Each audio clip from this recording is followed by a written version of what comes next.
오늘 내가 죽을 때 주님이 일하십니다 라는 제목을 가지고 함께 말씀을 나누려고 하는데요, 우리가 예수님을 믿으면서도 왜 내 삶 속에서는 예수님을 누리지 못할까, 예수님이 역사하시는 것을 경험하지 못할까 하는 고민 혹시 해보신 적 있으십니까? 우리가 예수님을 믿는데도 기쁨이 없고 내 삶의 문제는 여전히 그대로인 것 같고 신앙생활은 갈수록 메말라지는 것을 경험할 때가 있습니다. 왜 이런 일이 일어날까요? 왜 내가 예수님을 믿는데도 감사를 잃어버리고, 내가 예수님을 믿는데도 삶의 역사가 없는 것 같고, 예수님이 나와 함께 있는 것이 누려지지 않는 거죠. 왜 이런 일이 일어날까? 예수님이 우리와 함께 계시지 않아서가 아닙니다. 그 이유는 바로 우리의 자아 때문입니다. 우리의 자아는 굉장히 강합니다. 내가 예수님을 믿고 영접했는데 왜 예수님을 생생하게 경험하지 못하는가? 우리의 자아가 너무나 강하여서 그렇다는 거예요. 성경에 보면 가나 혼인잔치 이야기가 나옵니다. 그 잔치 자리에 예수님이 함께 하셨죠. 그런데도 그 잔치집에 포도주가 떨어지는 일이 생깁니다. 여러분, 성경에서 포도주는요, 우리에게 있어서는 기쁨을 상징하는데 예수님이 분명히 내 마음에 와 계신데도 내 삶의 기쁨이 사라지는 일들이 생길 수 있다는 거예요. 그것을 성경이 말하고 있는 겁니다. 이처럼 예수님이 우리 안에 계시지 않기 때문에 기쁨이 사라진 것이 아닌 거예요. 그럼 무엇 때문입니까? 예수님이 계시지 않아서가 아니라 예수님이 계신데도 예수님이 손님으로 계시기 때문이라는 거죠. 예수님이 손님으로 계시니까 아무 일도 일어나지 않는 겁니다. 마찬가지입니다. 우리가 예수님을 믿고 영접했지만 예수님이 우리의 주인이 아니라 예수님이 우리의 손님으로 계시면 우리의 삶에도 포도주가 떨어지는 일들이 얼마든지 생겨난다는 거예요. 여러분, 그런데 언제 그 잔치집에 포도주가 가득해집니까? 예수님의 말씀대로 그들이 순종하였을 때 그 집에 기쁨이 넘친 줄 믿습니다. 예수님의 어머니 마리아가 그 집의 종들을 다 부릅니다. 여기 예수님이 시키는 대로 하라 말하죠. 그때 종들이 와서 우리가 무엇을 할까요? 이렇게 물어보는 역사가 일어났어요. 그래서 예수님께서 항아리를 가져오라. 그러니까 항아리에 물을 가득 채우라. 그리고 그 물을 가져다 주어라. 그 말에 순종하였을 때, 그 예수님의 말씀에 순종하였을 때 물이 포도주가 되는 기적이 일어난 줄 믿습니다. 그 잔치집에 기쁨이 가득하여진 거예요. 우리가 정말 깨달아야 합니다. 왜 예수님을 모시고 사는데도 왜 내 인생 가운데 예수님의 역사가 일어나지 않는가? 감사가 없는가? 기쁨을 잃어버리는가? 다른 것이 아니에요. 하나님의 손이 짧으셔서가 아니라는 겁니다. 내 고집이 보통 센 것이 아니기 때문이라는 거예요. 예수님을 믿는다 하면서도 내 자아가 시퍼렇게 살아서 내 마음대로, 내 뜻대로 우리는 살아가려 한다라는 겁니다. 그러나 예수님이 하라는 대로 순종만 하면 비로소 우리는 살아계신 예수님을 경험하게 됩니다. 예수님의 기적을 경험하게 되는 거예요. 물이 포도주가 되는 그 기쁨을 누리게 되어지는 겁니다. 정말입니다. 예수님이 내 안에 계시구나. 예수님이 내 삶에 역사하시는구나. 예수님이 나를 인도하시는구나. 이것을 우리가 실제 경험하게 되는 거예요. 그런데 이게 언제 일어난다고요? 예수님의 말씀대로 순종할 때. 예수님이 우리의 손님이 아니라 주인이 되셨을 때에 그 일이 일어난다라는 겁니다. 그렇습니다. 이것이 우리 모두가 가진 자아의 문제예요. 성경은 자아가 무엇인가 이렇게 말하고 있습니다. 사사기 21장 25절에 보면요, 자기 소견에 옳은 대로 행하였더라 라고 말하고 있어요. 사사시대를 영적으로 가장 어두운 시대, 가장 타락한 시대라고 성경은 말합니다. 그 시대를 한마디로 사사기의 가장 마지막 장, 마지막 절이 이렇게 표현하는 거예요. 자기 소견에 옳은 대로 행하였더라. 이것이 자아인 거예요. 내 생각에 옳은 대로 사는 게 자아입니다. 하나님보다 내 생각을 앞세우는 거예요. 하나님이 말씀하셔도 그 말은 듣지 않아요. 내 뜻대로, 내 생각대로, 내가 원하는 대로, 내가 옳다 여기는 대로 나는 따릅니다. 그게 우리의 죄라고 성경은 말하는 거예요. 한번 생각해 보십시오. 어느 부부가 싸웠습니다. 부부가 왜 싸웁니까? 행복해지려고 결혼한 거 아니에요. 근데 왜 싸우죠? 부부 싸움은 항상 간단합니다. 자기 소견에 옳은 대로 주장하니까 싸우는 거예요. 누가 잘못한 게 없어요. 양쪽 편 이야기를 들어보면 다 자기가 잘한 것만 나와요. 저 사람이 더 잘못했다고, 난 잘못한 거 없다고, 난 옳다고, 저 사람이 틀렸다고. 우리는 항상 그렇게 생각하고 그렇게 여기고 그렇게 싸웁니다. 교회가 분란이 납니다. 왜 예수 믿는 성도들끼리 싸우나 싶은데요, 이야기 들어보면 양쪽 주장하는 말들이 다 일리가 있어요. 이쪽 편에 가서 들어봐도 저쪽 편에 가서 들어봐도 둘 다 교회를 위해서 싸우는 거예요. 둘 다 자기가 옳다고 주장하는 겁니다. 어느 누구도 교회 잘못되라고 싸우는 사람 없어요. 다 교회 잘되라고 하는 거죠. 근데 문제는 뭡니까? 내가 생각한 것이 옳고 내가 생각한 대로 해야 맞다라고 여기는 거예요. 자기 소견에 옳은 대로만 주장하는 겁니다. 자아가 문제인 거예요. 여러분, 이렇게 되면 주님도 어떻게 하실 수가 없는 거예요. 자기만 옳다고 생각하고 자기 고집 부리고 자아가 시퍼렇게 살아있는 사람은요, 주님도 역사하실 수가 없는 겁니다.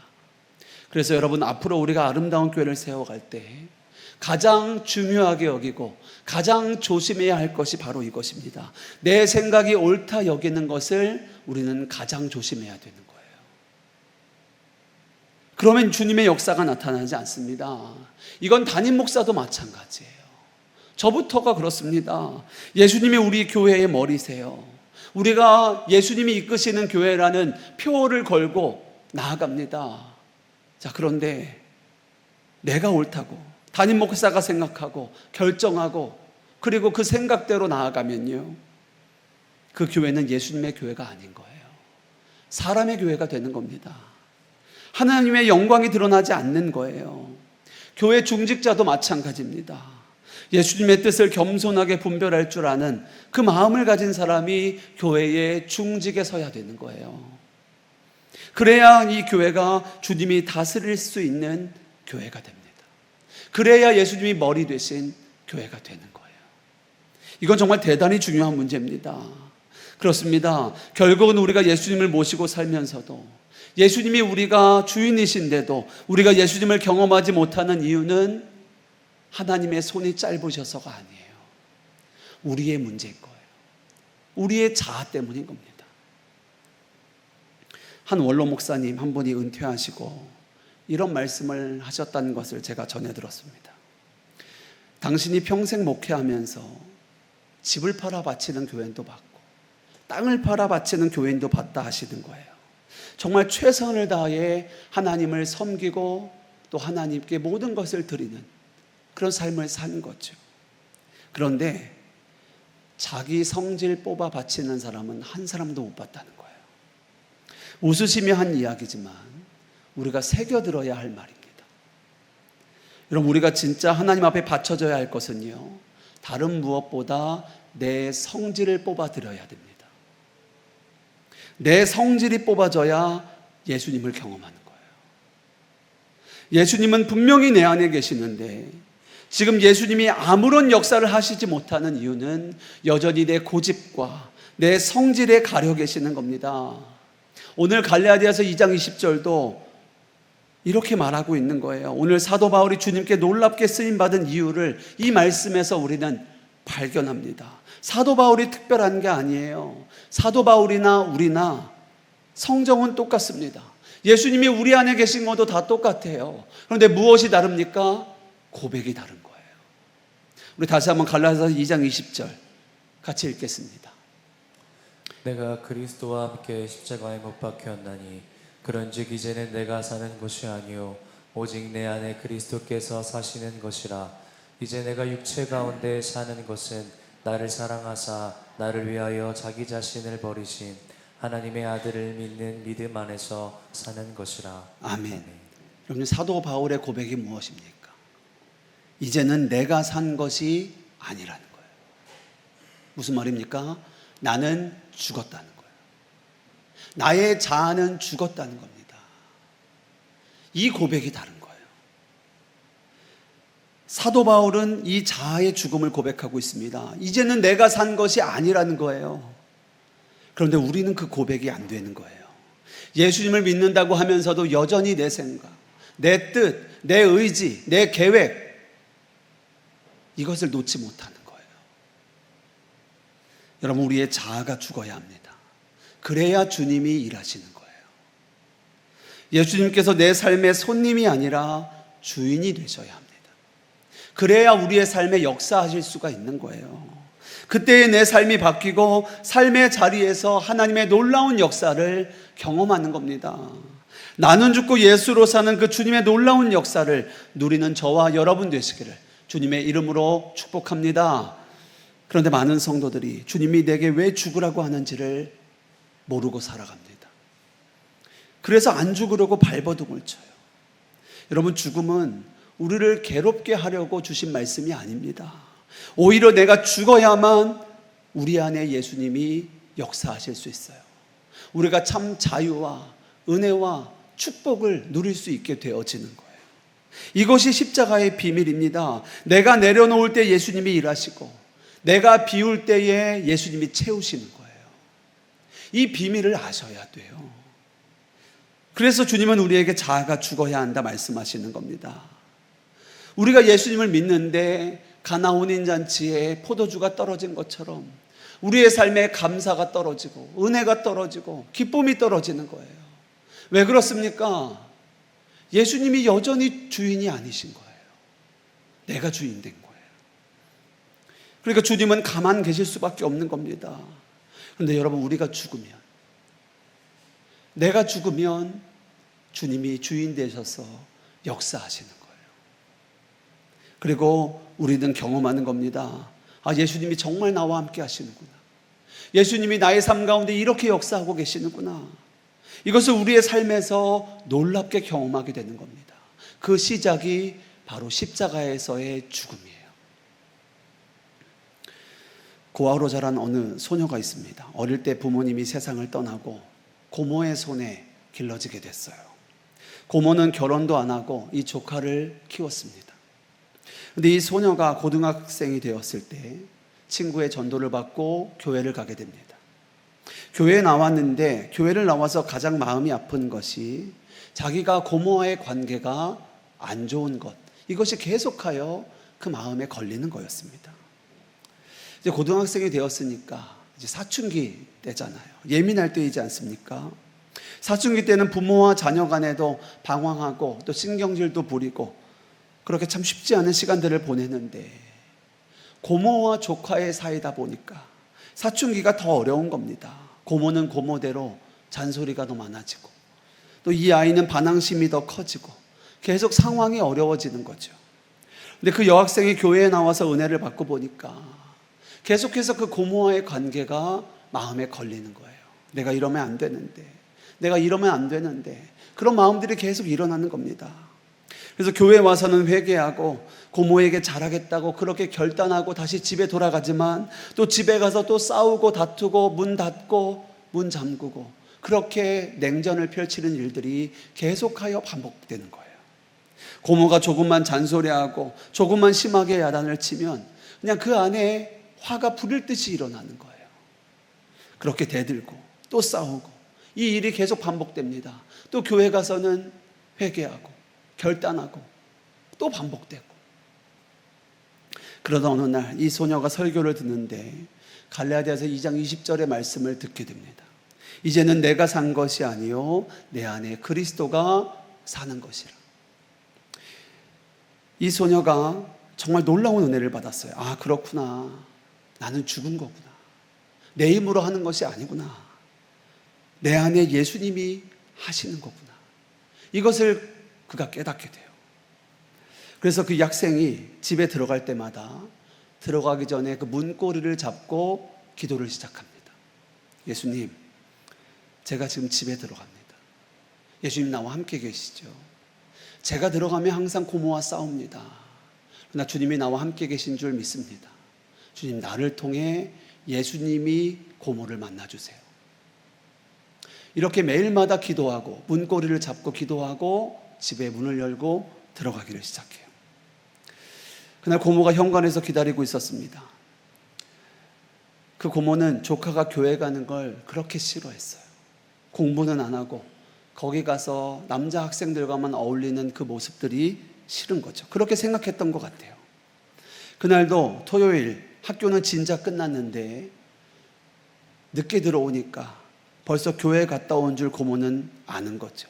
그래서 고모가 오는 것을 거실에서 기다리고 있었습니다. 들어오면 한 소리 할 작심을 하고 기다리고 있었어요. 그리고 문이 열리고 보자마자 막 야단을 친 거예요. 너 또 교회 갔다 왔지? 그 말을 시작으로 잔소리가 시작됩니다. 그런데 놀라운 일이 일어나요. 이상하게도 그날 그 학생이 고모가 야단치는 그 소리가 하나도 귀에 들어오지 않는 거예요. 그러면서 야단치는 고모의 얼굴이 눈에 확 들어오는 겁니다.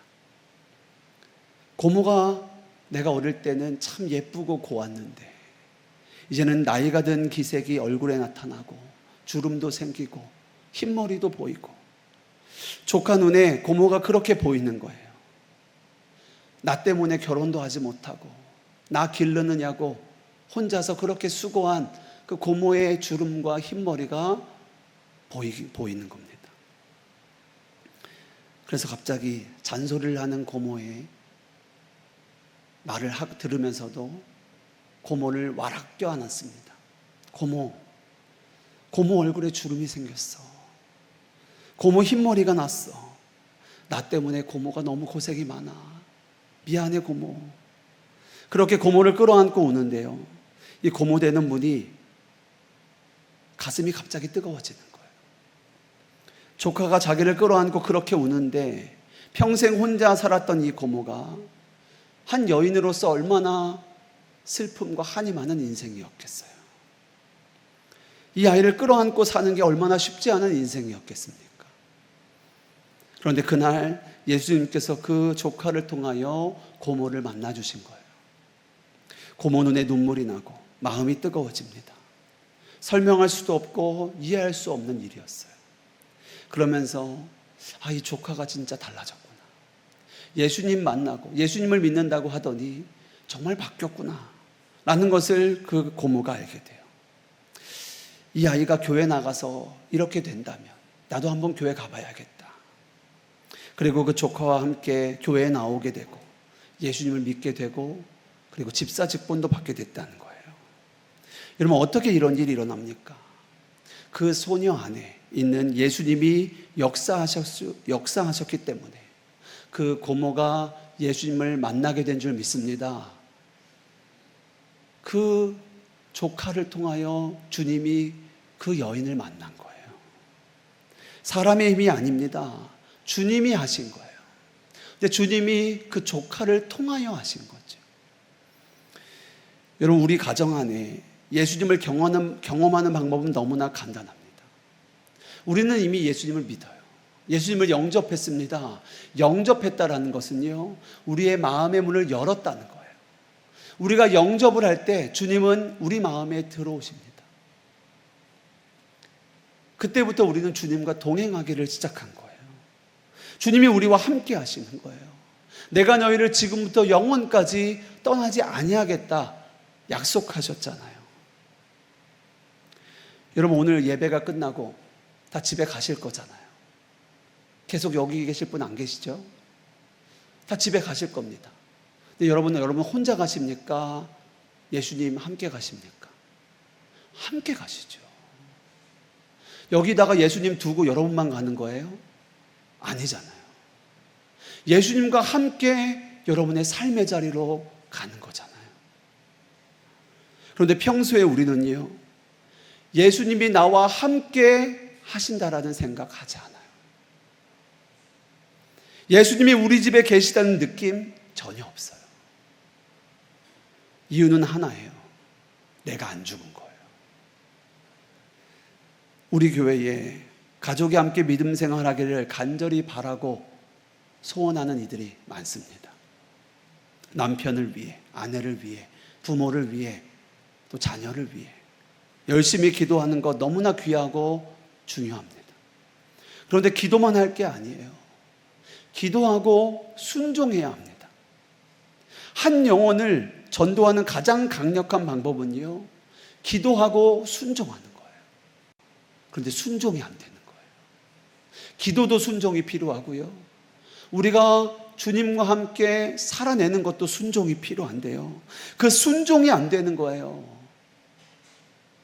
내가 옳은 대로, 내 뜻대로, 내 의지대로, 내 계획대로, 내 자아를 따라 살아가는 거예요.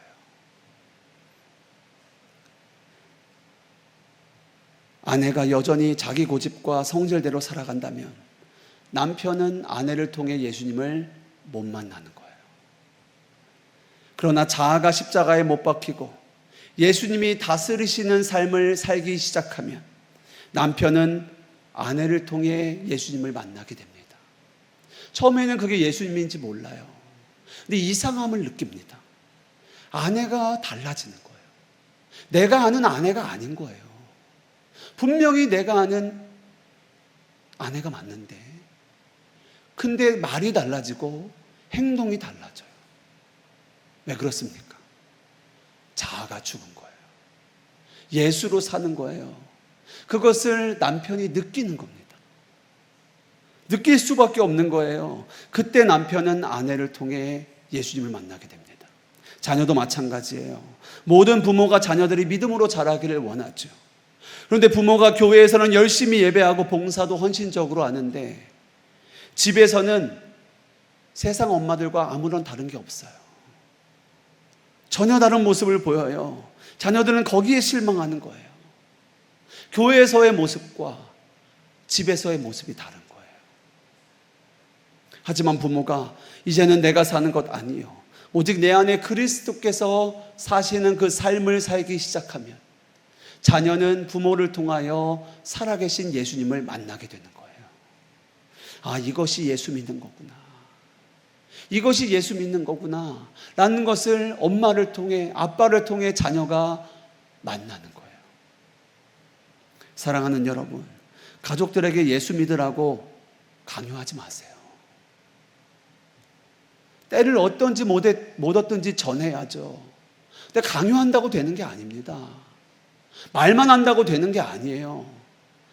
우리가 살아내야 됩니다. 우리가 살아내야 돼요. 말씀을 살아내야 됩니다. 말씀이 예수님이잖아요.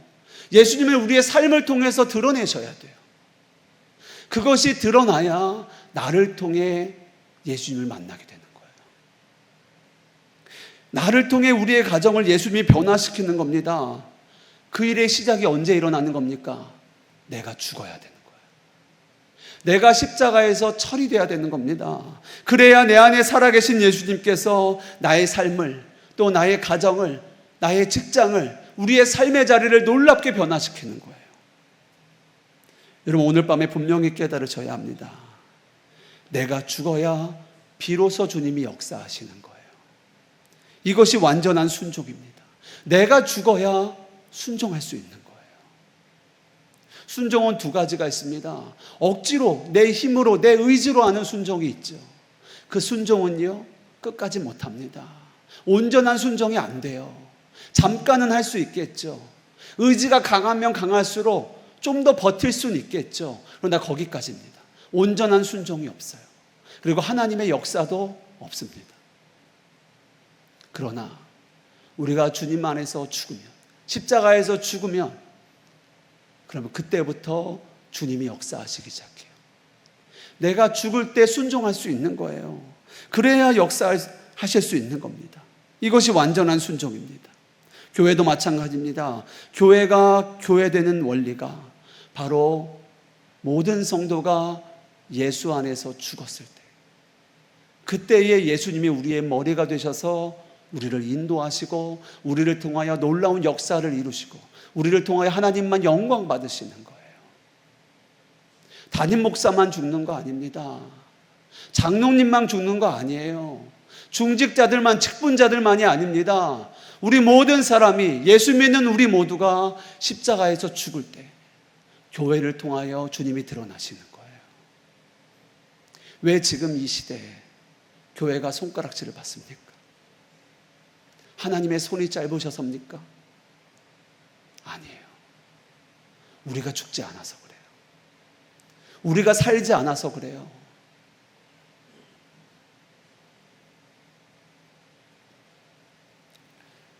우리가 자주 오해하는 부분이 있습니다. 많은 성도님들이 이런 생각을 많이 합니다. 내가 더 죽어야 되는데, 내가 더 죽어야 되는데, 내가 더 순종해야 되는데, 내가 더 순종해야 되는데. 근데 그게 아니에요. 성경은 우리에게 더 죽으라고 하지 않습니다. 갈라디아서 2장 20절을 다시 보십시오. 내가 그리스도와 함께 십자가에 못 박혔다 라고 과거 완료로 이미 끝난 거예요. 이미 죽은 거예요. 우리가 예수님을 믿는다 하였을 때, 우리가 예수님을 영접했을 때 우리는 이미 십자가에서 죽은 거예요. 여러분, 이것을 믿으셔야 합니다. 이것이 믿어져야 돼요. 이미 죽었음을 믿는 것이 복음이에요. 우리는 예수를 믿을 때 그리스도와 함께 죽었습니다. 우리의 옛 자아는 십자가에서 처리되었어요. 이제는 내가 내 인생의 주인이 아니라 예수님이 내 삶의 주인이 되셔서 우리는 살게 되어졌어요. 그러므로 죽어야지가 아닙니다. 내가 이미 십자가에서 죽었음을 믿음으로 고백하며 주님을 왕으로 모시며 순종하며 사는 거예요. 이것이 우리가 누리는 놀라운 은혜요 복입니다. 그때부터 우리의 삶에는 하나님이 역사하시기 시작하는 거예요. 하나님이 살아계신 증거가 나타나기 시작하는 겁니다. 여러분, 혈기가 올라올 때마다 이렇게 고백해 보십시오. 예수님, 나는 죽었습니다. 정욕이 올라올 때마다 여러분 고백하십시오. 예수님, 나는 죽었습니다. 나는 십자가에서 죽었습니다. 용서하기 싫을 때, 사랑하기 싫을 때, 순종하기 싫을 때 고백해 보십시오. 예수님, 나는 죽었습니다. 그러면 우리는 순종할 수 있어요. 주님의 뜻대로 살 수 있습니다. 하나님의 역사가 일어나기 시작해요. 정말 기도해 보십시오. 고백해 보십시오. 주님이 일하시는 것을 경험하실 거예요. 자, 이제 우리가 찬양하고 기도할 건데, 오늘 기도하실 때 주님, 저는 죽었습니다. 제가 예수님을 믿고 영접할 때 나 자신은 이미 죽었습니다. 이제 나는 예수 그리스도로 살아갑니다. 이 믿음의 고백으로 한번 기도해 보십시오. 주님, 제가 이제 예수님으로 살겠습니다. 나는 죽었습니다. 나를 통하여 주님만 드러나게 하옵소서. 주님의 살아계신 증거와 역사가 나를 통하여 드러나게 하옵소서. 그 고백을 한번 드려보세요. 정말 그렇게 기도해 보십시오. 우리의 입술로 그렇게 기도하기 시작할 때 우리의 삶이 놀랍게 변화되기 시작할 거예요. 우리의 가정이, 우리의 교회가 놀랍게 변화될 것입니다. 이제는 막연하게 예수님을 믿는 게 아니에요. 예수님을 실제로 누리는 겁니다. 우리를 통하여 어떠한 일을 행하실지 기대되지 않으십니까? 그 일이 언제 일어납니까? 내가 예수님 안에서 죽었을 때, 내가 십자가에서 죽었을 때 주님이 우리를 다스리시고 역사하시는 거예요. 이 고백이 우리 모두의 고백이 되어지기를 주님의 이름으로 축복합니다. 그렇게 주님께 쓰임받고 주님의 살아계신 역사를 누리는 저와 여러분 되시기를, 우리 교회가 되어지기를 주님의 이름으로 축복합니다. 우리 함께 찬양하겠습니다.